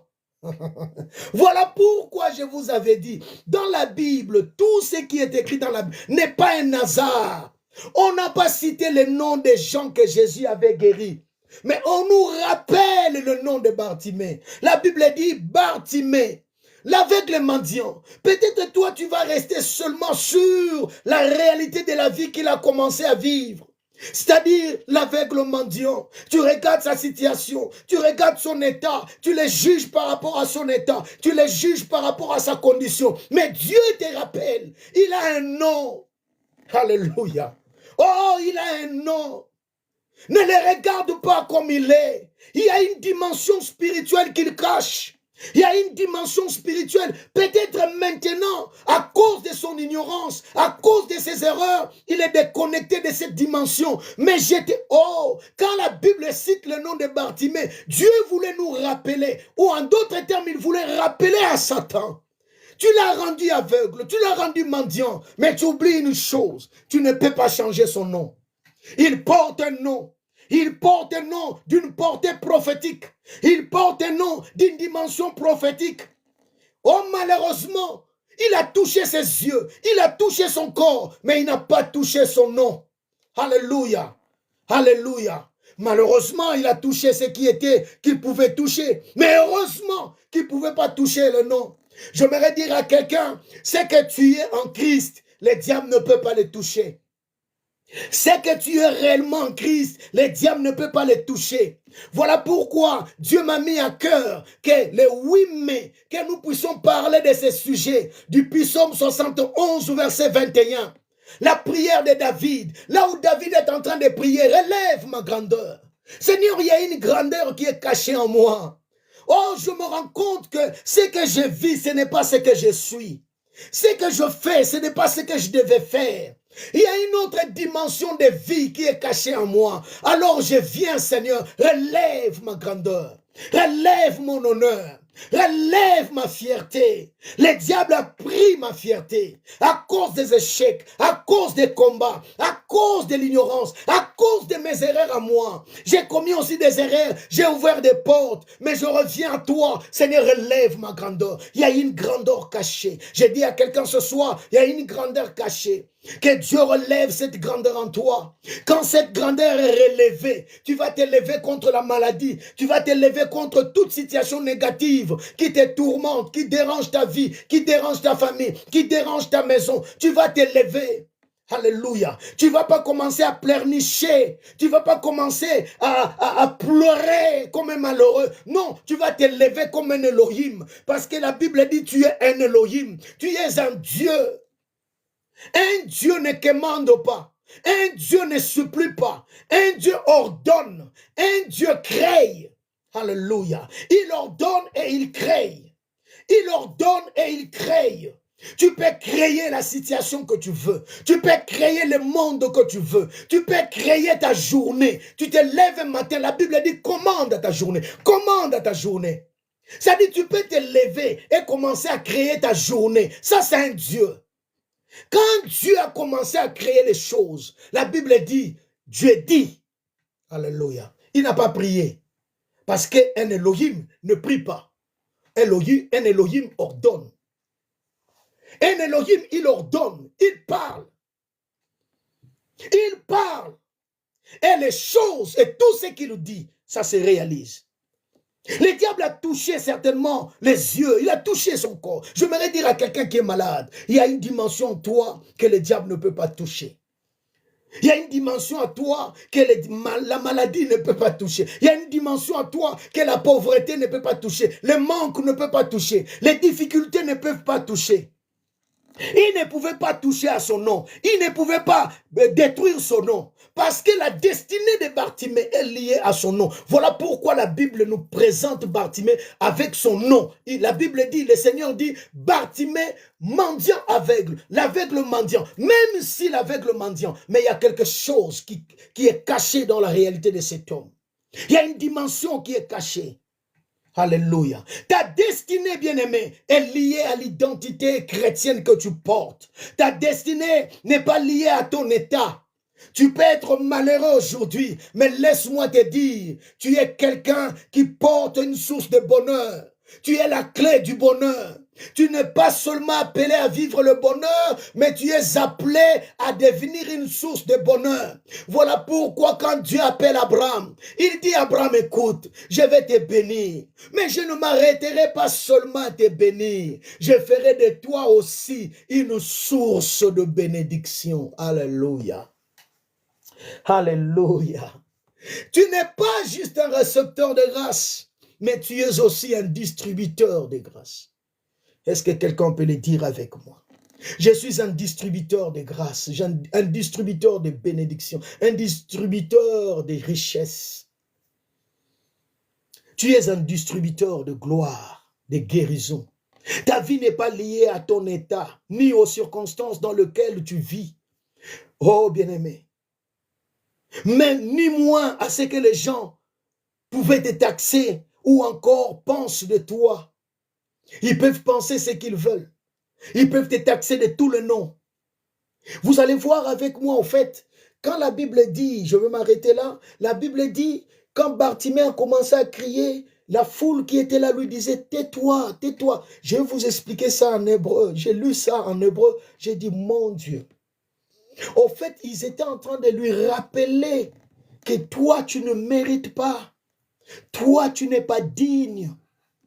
Toi, non. Dieu peut aider tout le monde, mais pas toi.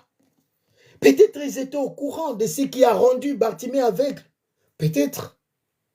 Vous savez, les gens nous jugent toujours par rapport à ce que nous faisons, nous avons fait, à ce que nous avons été, à ce que nous sommes. Mais Dieu ne nous juge pas par rapport à ça. Ta vie n'est pas liée aux circonstances. Ta vie, ta destinée n'est pas liée aux circonstances dans lesquelles tu vis, ni moins à ce que les gens pensent de toi.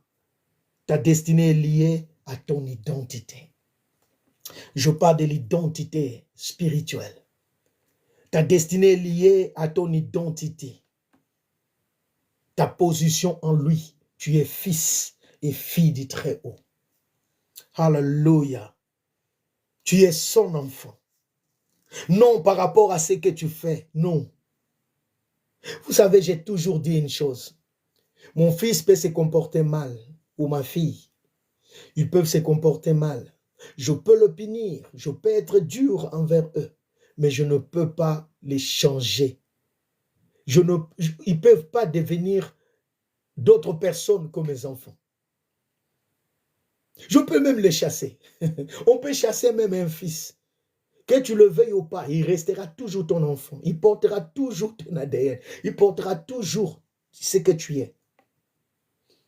On le verra, on va dire, hey, il ressemble à son père. Il va faire des enfants qui vont te ressembler. Papi, qui vont devenir comme toi. Même si tu ne lui parles plus, tu dis que non, je ne veux plus de lui. Vous savez, un jour, j'étais surpris, je vais vous parler de ça, avant de prier. Vous savez, il y a de ces comment on appelle ça? Et de ces applications sur les réseaux sociaux où tu peux mettre ton visage plusieurs années plus tard, c'est-à-dire, au fait, ton visage quand tu deviens vieille ou vieux, tout ça, à un certain âge avancé, tout ça. Je pris le visage de mon fils. À cette époque, il avait mon aîné. Il avait encore 12 ans. Non, je crois 18 ans. 18 ans ou 17 ans, à cette époque-là. J'ai pris son visage, je l'ai mis dans cette application. Et vous savez le visage qui est sorti? C'est le visage de mon père à cet âge-là. C'est-à-dire, mon père, mon papa, moi. J'ai toujours gardé cette photo. C'est-à-dire, mon père, j'ai vu mon papa. J'ai vu mon papa à 55 ans, 60 ans, entre 55 et 60. J'ai vu mon père. Que tu le veuilles ou pas, même si ton fils n'est pas comme toi, il va faire des enfants qui vont te ressembler. Qui vont commencer à parler comme toi, qui vont commencer à agir comme toi. Ça dit, tu ne peux pas les changer. Je suis venu dire à une personne, je ne suis pas en train de dire que tu peux faire n'importe quoi. Dieu, il sera là, il va voir, il ne va pas voir. Tout. Non, non, non. Je suis en train de dire, peu importe qui tu es, peu importe ce que tu peux faire, tu peux tomber, oui, parce que tu es humain. Mais ne reste pas, bien-aimé, sous l'esclavagisme de la culpabilité. Ne sois pas esclave du mal que tu as fait. Parce que Dieu n'est pas comme nous. Il est ton Père. Je parle du Dieu comme ton Père. Tu es fils et fille de Dieu. C'est ce que le diable ne pouvait pas détruire dans la vie de Bartimée. Et puisqu'il y avait cette identité a fait en sorte que Jésus est venu à Jéricho. Est-ce que vous savez que pendant tout le ministère de Jésus, la seule fois que Jésus est venu à Jéricho, c'était ce jour-là. Il n'est plus revenu à Jéricho. Plus jamais. Donc, il y avait quelque chose qui réclamait Jésus. Il y avait une identité qui réclamait Jésus. Il y avait un nom qui réclamait Jésus. Voilà pourquoi le jour où Bartimée a entendu parler que c'est Jésus qui est entré à Jéricho, Bartimée a dit, je ne laisserai pas passer ça, parce que je comprends que mon identité est en train de l'appeler. Je dis à quelqu'un, le nom que tu portes, l'identité de Dieu que tu as en toi, va toujours attirer ton Dieu. Attirera ton miracle, ta grâce, ta faveur. Alléluia. Voilà pourquoi j'ai toujours dit, bien-aimé, peu importe ce qui se passe, ne baisse pas les bras. N'abandonne pas parce que le ciel n'a pas fini avec toi. Il y a une destinée, bien-aimé, dans laquelle tu n'es pas encore entré. Il y a une destinée que tu n'as pas encore touchée. Il y a une gloire que tu n'as pas encore touchée. J'aime toujours le dire, c'est pas encore fini, Seigneur. Chaque matin, quand je me réveille, je dis, Seigneur, merci. Parce que tu es en train de me rassurer que ce n'est pas encore fini. Tu n'as pas encore fait. Tu n'as pas encore donné. Tu n'as pas encore élevé. Tu n'as pas encore rempli. Tu n'as pas encore oint. Tu n'as pas encore guéri. Seigneur, ces mains n'ont pas encore manifesté ta gloire. Ma vie n'a pas encore manifesté ta puissance. Je n'ai encore rien vu dans ma famille. Alléluia. Je dis à quelqu'un, c'est pas encore fini. Oh, tu portes le gène de Dieu. Le nom de Bartimée a attiré Jésus jusqu'à Jéricho. Voilà, bien-aimé, sur ça, le diable n'en pourra rien et ne peut rien. Le diable ne peut rien. Le Seigneur sera attiré parce qu'il y a une destinée. Il y a une dimension spirituelle en toi qui l'appelle. Il y a une dimension de gloire en toi qui l'appelle. Peut-être toi tu ne dis pas, mais c'est ce qui se passe dans le désert avec Agar. La Bible dit Agar s'est éloignée et elle laisse l'enfant. Agar pleurait, Agar invoquait Dieu. Mais Dieu n'écoute pas Agar. Dieu n'écoute pas Agar. Vous savez pourquoi? Parce qu'Agar c'est une Égyptienne. Agar porte un sang étranger. Il n'a pas le sang de l'alliance. Il n'a pas le sang bien-aimé d'Abraham. Agar est l'image de cette Égyptienne. Elle peut crier, elle peut demander, elle peut prier. Mais les choses ne marchent pas. Mais c'est lui qui ne priait pas. L'enfant qui était mourant, qui ne priait pas. La Bible dit l'enfant était mourant. Ça dit, il n'ouvrait pas la bouche, il ne parlait pas. Mais il y avait quelque chose en lui qui parlait. La Bible dit Dieu entendit la voix de l'enfant. Je me suis toujours posé la question, mais quelle voix Dieu avait entendue? Quelle voix? Parce que la Bible me dit que l'enfant, il était moribond. La maman a constaté que l'enfant était déjà presque mort. La maman, elle a eu peur. Elle s'est enfuie. Elle a laissé l'enfant juste parce qu'elle ne voulait pas assister à la dernière respiration de son fils. Elle s'est éloignée. Elle ne voulait pas voir. Comment est-ce que son enfant allait rendre l'âme? Mais comment ce jeune homme, la Bible dit, pendant qu'il ne parlait pas, pendant qu'il ne criait pas, Dieu entendit sa voix. Quelle voix le ciel avait entendu? Quelle voix Dieu avait entendu? C'était la voix de la dimension spirituelle qu'il portait. La voix de l'alliance qu'il portait. La voix du sang qui était en lui. Parce que le sang parle, le sang prie. Le sang, c'est la dimension spirituelle. Le sang, c'est la dimension de la vie. La Bible dit que la vie est dans le sang. Or, cet enfant qui était Ishmaël, oh my God. Est-ce que vous savez le nom Ishmaël veut dire quoi? Le nom Ishmaël. Et il portait un nom. Non seulement qu'il était le fils d'Abraham, mais il avait un nom que Dieu lui avait donné. Rappelez-vous quand Agar était enceinte, elle fouillait sa maîtresse. Dieu lui a dit, rentre et demande pardon à ta maîtresse. Rentre, demande pardon à Sarah. Mais je te promets, l'enfant que tu portes dans ton ventre, il s'appellera Ishmaël. Ishmaël veut dire Dieu voit et entend. Oh my God. Dieu voit et entend. Même quand l'enfant ne priait pas, Dieu voit et entend. Il y avait un nom qu'il portait. Il y avait un nom de gloire qu'il portait. Il y avait une dimension spirituelle qui était en lui. Et à cause de cette dimension, il ne pouvait pas finir sa vie dans les déserts. Je dis à quelqu'un, tu ne finiras pas dans les déserts. Tu ne finiras pas dans ce désert que tu traverses. Tu ne finiras pas dans ce désert que tu traverses. Tu ne finiras pas dans cette maladie que tu traverses. Je ne connais pas ton désert, mais je t'annonce que tu ne finiras pas dans ce désert. Le désert de la misère, le désert du manque, le désert de la pauvreté, le désert de la souffrance, le désert du péché, le désert de ces réclamations de famille. Tu ne finiras pas dans ce désert parce qu'en toi, il y a quelque chose qui parle. En toi, il y a quelque chose qui crie. En toi, il y a une identité que le ciel est obligé de défendre. Dieu devait protéger Ishmaël. Dieu devait protéger cet enfant. Voilà pourquoi la Bible dit Dieu entendit la voix de l'enfant. Même quand sa bouche ne parlait pas, mais son nom parlait. Ishmaël, qui veut dire le Dieu qui écoute, qui voit et qui entend. Ishmaël, le nom commençait à parler. C'est le nom que Dieu lui avait donné. J'ai dit à quelqu'un, tu as un nom qui est plus grand qu'Ishmaël.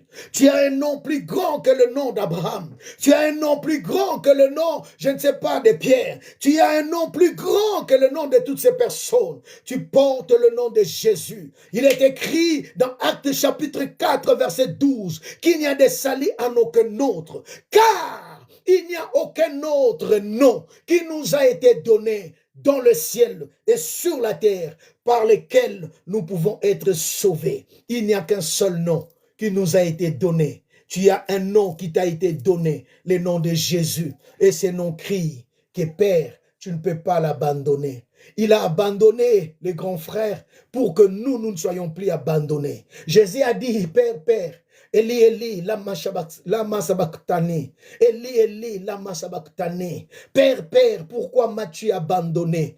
Le fils, le premier d'entre nous, a été abandonné pour que les autres enfants ne soient plus jamais abandonnés. Alléluia. Je dis à quelqu'un, Dieu voit et il entend. Tu ne mourras pas dans ce désert. Est-ce que tu veux prier avec moi?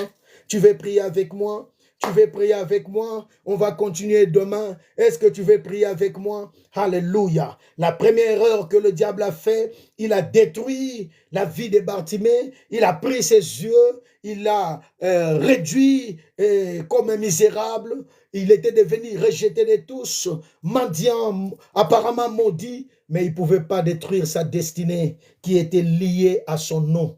Alléluia. Je dis à quelqu'un, il y a quelque chose qui est plus grand que ce que tu traverses. Quelque chose qui est plus grand que ce que tu vis. Quelque chose qui est plus grand que ce que tu es en train de connaître dans ta vie.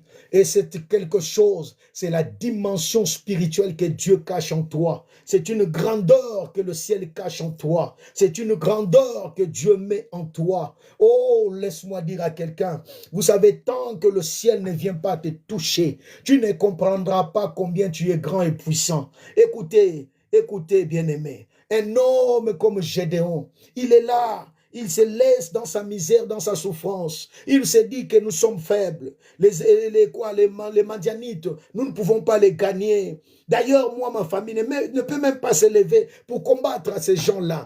Mais quand Dieu lui apparaît, Dieu l'appelle vaillant héros. Dieu lui dit, vaillant héros. Gédéon a dit, mais non, tu te fous de moi ou quoi? Moi, Gédéon, un vaillant héros, le moindre de ma famille. Et ma famille même là ne compte pas en Israël. Et tu m'appelles moi vaillant héros. Mais Dieu ne parle pas à sa famille. Dieu ne parle pas à ce que les gens pensent de sa famille. Dieu parle de ce qu'il avait déposé en lui. Dieu me parle de ce qu'il représentait réellement pour Dieu. Et Dieu, en le voyant, il voyait une dimension d'un héros, une dimension d'un vaillant. Je dis à quelqu'un, tu es un vaillant. Cela ne se détermine pas par rapport à ce que tu vis, non parce que tu as échoué maintes fois, non parce que tu as connu les malheurs maintes fois, non parce que tu as connu des difficultés tant de fois. Ce n'est pas ça le problème. Le vrai problème, c'est ce qui est caché en toi, que Dieu réveille les héros qui dorment en toi. Je prie que le ciel commence à réveiller ces héros qui dorment en toi. Je prie que Dieu commence à réveiller ces héros qui dorment en toi. David a dit, relève ma grandeur. Seigneur, ça c'est pas ma vie. Relève ma grandeur. J'ai une grandeur, j'ai une dimension, j'ai quelque chose de grand. Cela ne dépend pas des diplômes, cela ne dépend pas de savoir parler français ou pas, cela ne dépend pas de l'intelligence parce que je suis passé à l'école ou pas, cela ne dépend pas de toutes ces choses. C'est un problème de grâce, c'est une question de la faveur. Alléluia. Il dit dans sa parole, je puis tout, je peux tout, je puis tout, je peux tout, je puis tout par celui qui me fortifie. Hey. Ce n'est pas un problème qui dépend de mes moyens, de mes capacités, mais c'est un problème qui dépend de lui, parce qu'il est en moi. Celui qui est en moi est plus grand que celui qui est dans le monde. Celui qui est en moi est plus grand que celui qui est dans le monde. Élève ta voix, commence à prier. Alléluia. Oh, parle à ta maladie, parle à ta situation. Dis, Seigneur, merci. Je suis plus grand que cette maladie.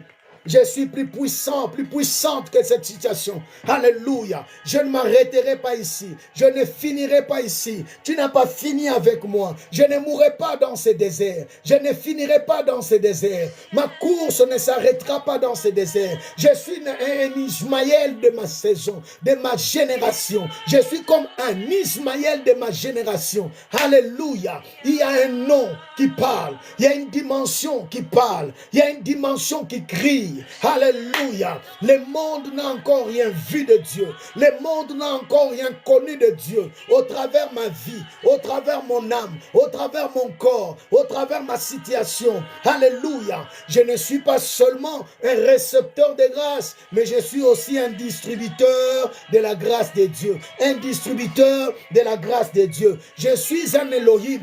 Je suis un Dieu, je suis un Elohim. Je ne mourrai pas comme les hommes. La Bible dit, vous mourrez comme des hommes. Puis Psaume 82, vous mourrez comme des hommes. Mais pourquoi? Oh, j'avais dit que vous êtes des dieux.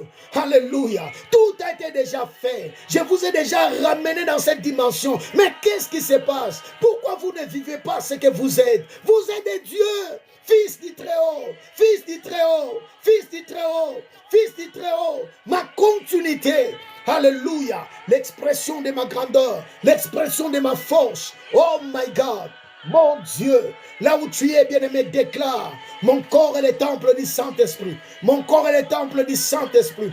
Je suis fils du Très-Haut. Je suis fils du Très-Haut. Je suis fils du Très-Haut. Je suis fils du Très-Haut. Je ne mourrai pas comme des humains. Je ne mourrai pas comme des humains. Je ne mourrai pas comme des princes des nations. Je ne finirai pas comme des princes des nations. Alléluia. J'ai une identité à défendre. J'ai une prophétie à accomplir. Oh yes. J'ai une promesse à voir se réaliser. Ma famille ne finira pas comme ça. Mes enfants ne finiront pas comme ça. Rien de ce que je traverse, oh, ne m'engloutira. Je déclare, je suis comme un Bartimée. Je suis comme un Bartimée. Je suis comme un Bartimée. Que le diable veille ou pas. Que le diable veille ou pas, Christ viendra dans mon Jéricho. Jésus viendra dans mon Jéricho. Il viendra dans mon Jéricho à cause de ma dimension spirituelle, à cause du nom que je porte. Alléluia. Je suis un Elohim. Je suis un Elohim. Je ne fréquente pas n'importe quelle assemblée. La Bible me dit, oh Dieu dit, Dieu dit, Dieu dit, dans l'assemblée de Dieu. Et il juge des dieux. C'est là où est ma position. C'est là où j'habite. C'est là où j'assiste. C'est là où je reste. Je suis dans l'assemblée des dieux. Je suis dans l'assemblée de Dieu parce que je suis en Dieu. Si tu n'es pas à la hauteur de Dieu, tu ne peux pas rentrer dans la dimension de l'assemblée de Dieu. Il n'y a que des dieux qui assistent dans ces assemblées-là, dans ces assises-là, là où les décisions sont arrêtées, là où les décisions sont arrêtées, là où les destinées sont formés, là où les destinées sont préparées, là où les destinées sont corrigées. C'est là où je vis, c'est là où je vis, au nom de Jésus. Alléluia, Seigneur, merci pour l'onction, merci pour la grâce, merci pour la puissance, merci pour la vie, merci pour la santé, au nom de Jésus, au nom de Jésus. Je ne finirai pas comme ça, je ne finirai pas comme ça, je ne finirai pas comme ça. Je ne finirai pas comme ça. Ah, déclare, je ne finirai pas comme ça. Non, ça ne va pas s'arrêter ici. Ça ne va pas s'arrêter ici. Alléluia. Ma vie n'est pas définie par cet échec. Ma vie n'est pas définie par cette défaite. Même si je n'ai pas pu relever ces défis. Oh Seigneur, je te bénis. Parce que je vais relever d'autres défis, Seigneur, qui vont venir. Je vais relever d'autres défis qui vont revenir. Je ne finirai pas dans cette situation. Je ne mourrai pas de cette maladie. On ne m'enterrera pas à cause de cette maladie. Je déclare, je proclame et je déclare. La vie de Dieu, mon partage. La santé de Dieu, mon partage. La santé de Dieu et le parapluie de ma famille. Alléluia. La santé de Dieu et la couverture de ma famille. La couverture de ma maison. Mon Dieu, mon roi. J'ai un mutuel éternel. J'ai un mutuel éternel. Un mutuel éternel. Un mutuel éternel. Dans ce mutuel, oh, Dieu me donne l'assurance. Il me donne l'assurance pour traiter toute maladie. Alléluia. Des maladies mortelles, des maladies incurables, des maladies rares, des maladies héréditaires. Au nom de Jésus, je suis vacciné du ciel. Je suis vacciné de Dieu. Je suis vacciné de Dieu. Je suis vacciné de Dieu. Je suis immunisé. Je suis immunisé. Je suis immunisé. Au nom de Jésus. Contre le mal. Contre la maladie. Contre le problème. Contre les difficultés. Je suis un vainqueur. Je suis un vainqueur. Alléluia. Alléluia. De mutuelles de ce monde peuvent te refuser certains soins. Mais j'annonce à quelqu'un, tu as une mutuelle, tu as la mutuelle céleste, la mutuelle éternelle. Avec la mutuelle de Dieu, oh, aucun service ne te sera interdit. Alléluia.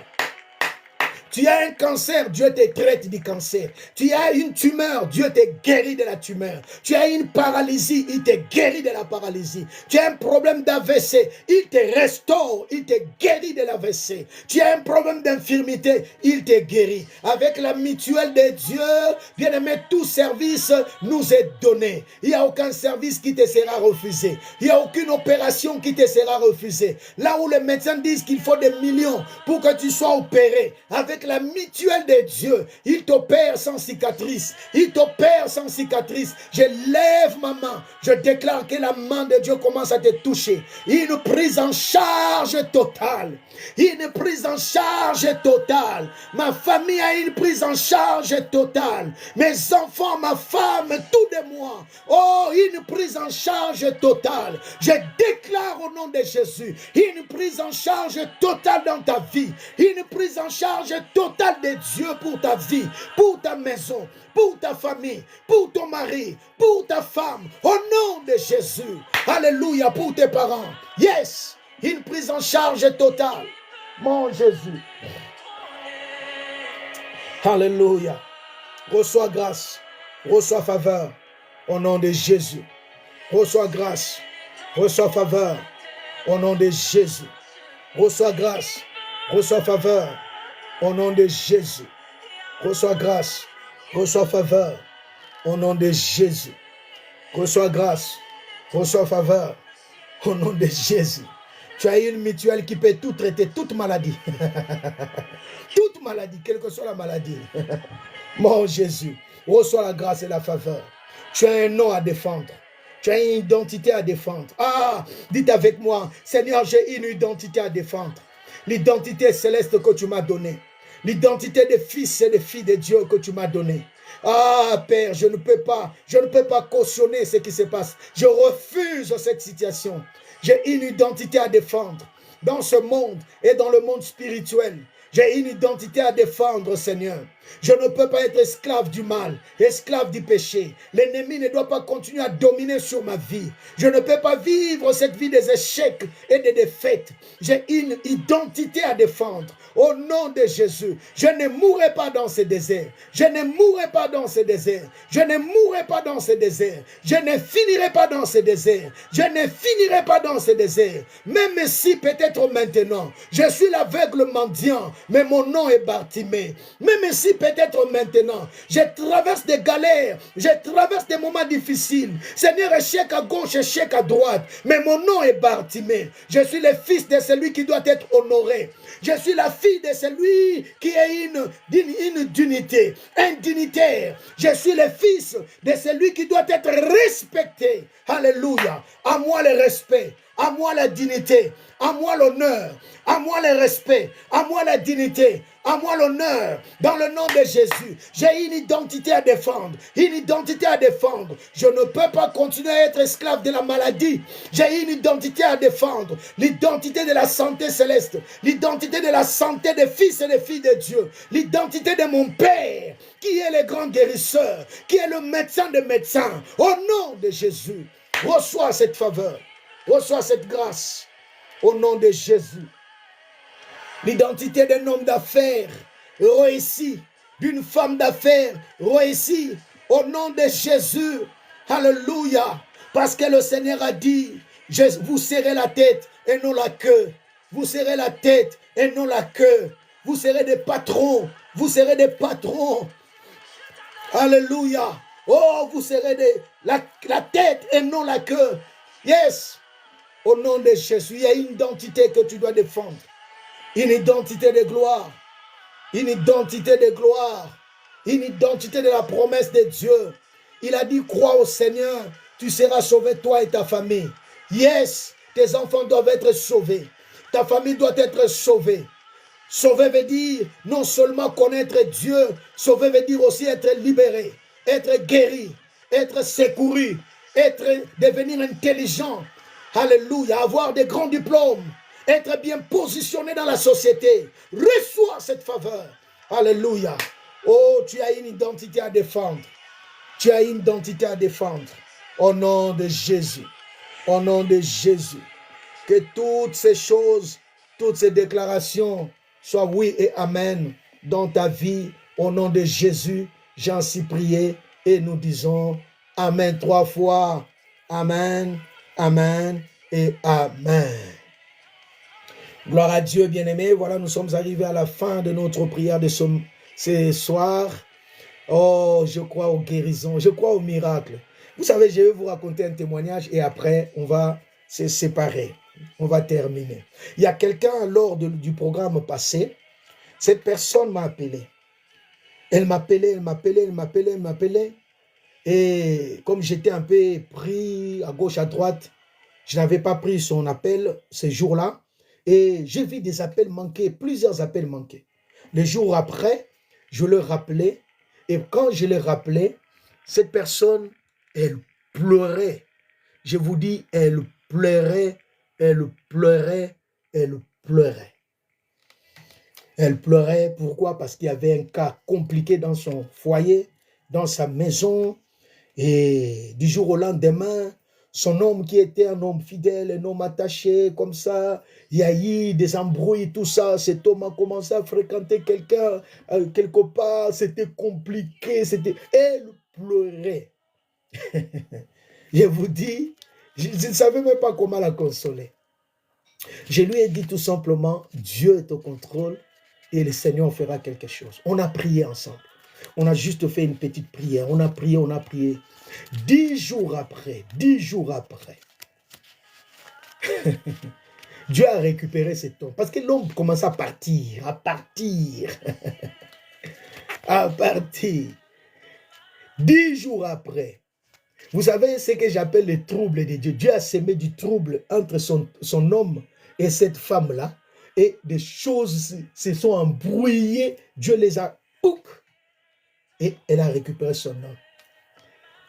Vous savez, Dieu, il n'est pas seulement Dieu pour des choses spirituelles, il est Dieu pour tout. Vous savez, tant de fois, quand nous nous lèvons, nous voulons nous-mêmes prendre, prendre les choses en main. Le Seigneur nous regarde, des fois il regrette, il dit, mais ils ne comprennent pas. Ils ne savent pas, au fait, jusqu'où ils peuvent aller. C'est-à-dire, Dieu nous a donné l'autorité. Tu es un Dieu. Tu es un Dieu. Tu peux programmer même la destinée de tes enfants. Tu peux faire de tes enfants des ministres. Tu peux faire de tes enfants des directeurs de banque. Tu peux le faire. Des médecins. Tu peux le faire. Tu peux faire même de toi-même quelqu'un d'important, de grand. Parce que quand Dieu veut faire du bien, Dieu ne regarde pas nos moyens. La Bible dit l'élévation ne vient ni de l'Orient, ni de l'Occident, ni du désert. C'est-à-dire Dieu, il a ses moyens à lui. Dieu a ses moyens à lui. Il est plus fort que ton compte en banque. Il est plus puissant que ton compte en banque. Dieu est plus grand que tout ça.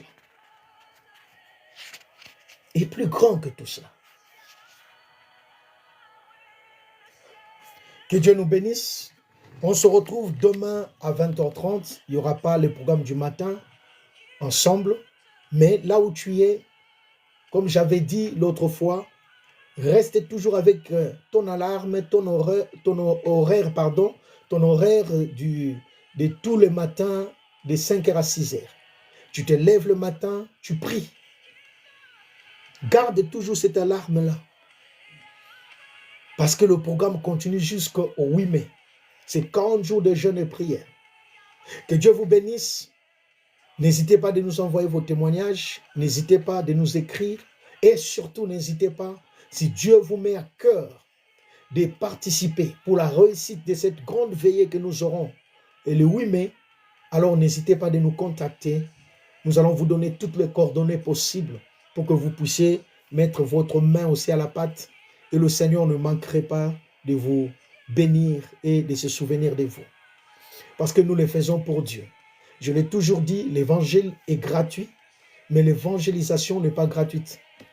Parce que la veillée nous demande une salle à louer, la veillée nous demande des instruments, la veillée nous demande les musiciens, la veillée nous demande pour que vous aussi vous soyez à l'aise. C'est une nuit, donc il faut qu'il y ait un petit café, qu'il y ait aussi un petit, je ne sais pas, gâteau, pour que nous puissions retrouver aussi des forces. Pourquoi pas?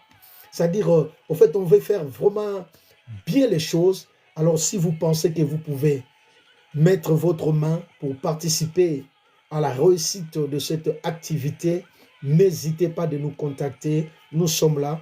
Nous allons vous donner toutes les coordonnées possibles pour que vous puissiez participer à la réussite de cette grande veillée.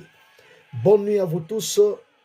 Bonne soirée et demain à 20h30, s'il vous plaît, pas les matins. Les matins, c'est personnel. Donc, chacun de vous, les matins, tu te lèves à 5h, tu pries ton Dieu, tu peux mettre des vidéos précédentes des prières du matin.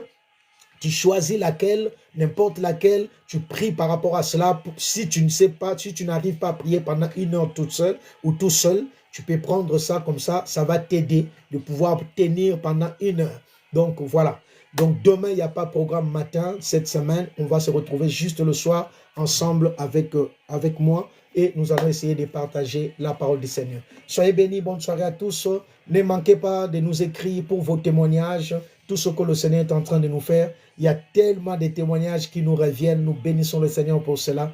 Des guérisons instantanées, des gloires, des grâces, des faveurs, des portes ouvertes. Dieu est en train de débloquer des situations, des dossiers qui dormaient des années. Le ciel est en train de les réactiver. J'annonce à quelqu'un ton dossier là qu'on a oublié. Le ciel va le remettre sur la table. On va traiter ton dossier avant la fin de cette année. Le dossier sera traité. Alléluia. Gloire au Seigneur. Portez-vous bien. Bonne soirée, bonne nuit à tous. On se retrouve demain soir à 20h30, heure de Paris. Soyez bénis.